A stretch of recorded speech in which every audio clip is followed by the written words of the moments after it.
Hi everyone, good evening. This is Dr. Atfar Shah. Friends, as researchers, we all do understand that social, political, and economic equations certainly shape people's lives in zones, any zones, especially conflict zones.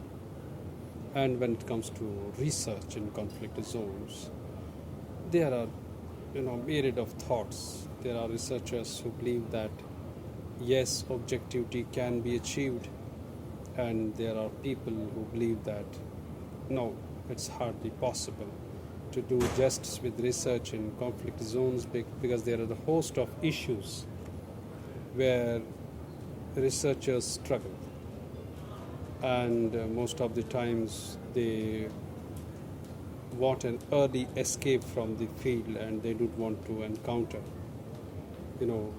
crude field realities.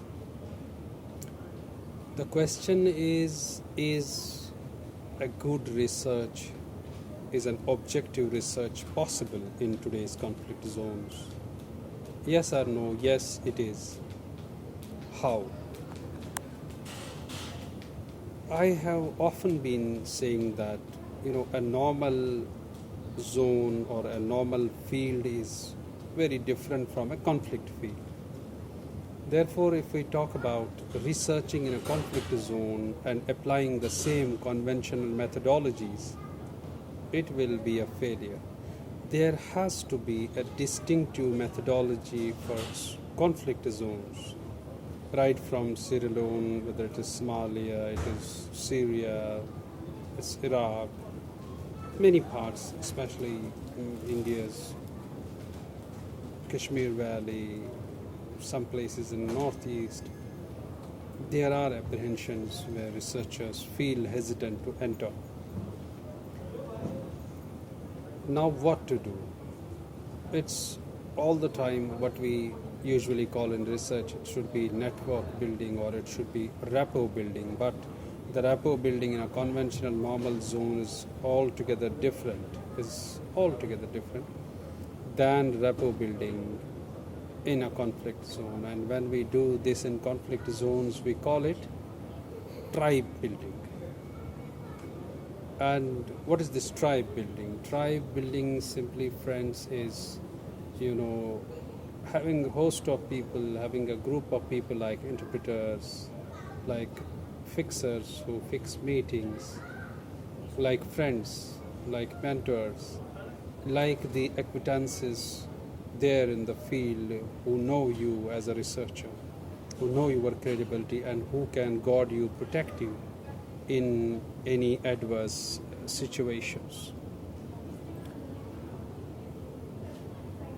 Are there still risks? Yes, there are many risks involved. There have been instances in the world where researchers got killed. Al-Shabaab in Somalia attacked a hotel, and foreigners got killed. And researchers at times receive the ire or receive the anger of the insiders. They do receive the anger because if America is doing some foul in Iraq, and an American researcher enters Iraq, he will be looked at it with a different perspective by the insiders. Therefore, researching in a conflict zone first needs preparation, one, and researching in a conflict zone, secondly, needs this efficient tribe formation, needs a long preparation, needs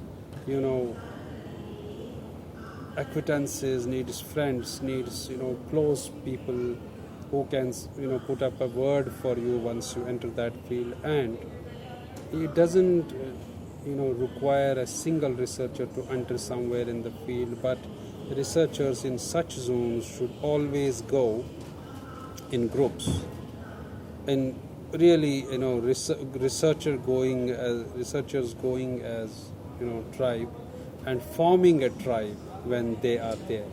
Therefore, to extract objectivity and to build that, efficient, factual research in conflict zones needs a lot of energy.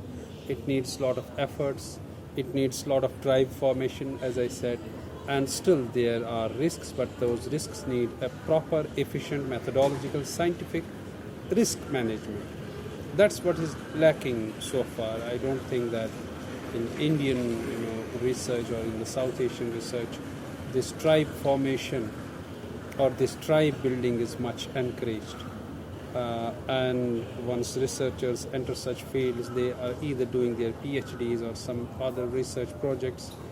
They really feel that haste. They just want to get out of those contexts. They really want to finish it before the time. They don't want to spend much time. They sometimes get to see fake respondents. They get to listen fake replies, and therefore in analysis, once the analysis is done, they get to see false facts.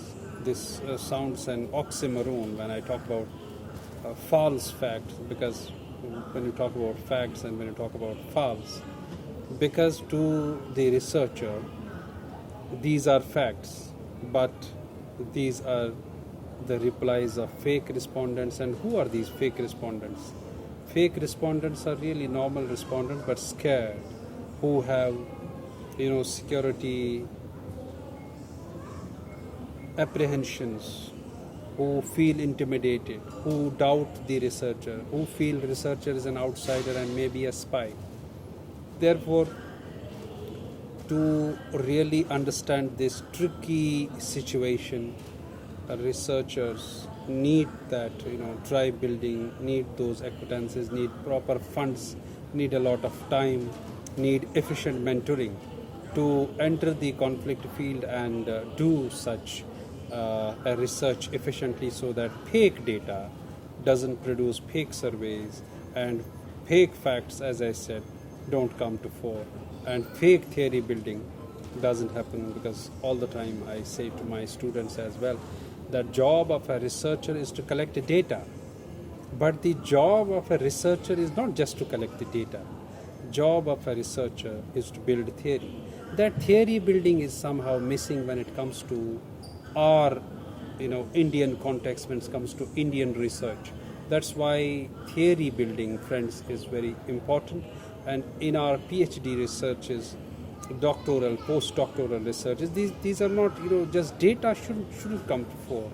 We just don't need to pile up data for nothing, because data means nothing unless and until it is well analyzed, it's well interpreted, and some theory building is done out of the data. I have come across students coming up with lot of tables and piling up data for years together, but when it comes to their presentation, when it comes to their conclusions and real research findings, we hardly get to see such crisp and scientific findings, objective findings. Therefore, friends, if it is a conflict zone, and researchers, give them enough time, give them enough liberty, give them enough facilities, and give them enough flexibility as well to venture into the field, to understand that field, field first.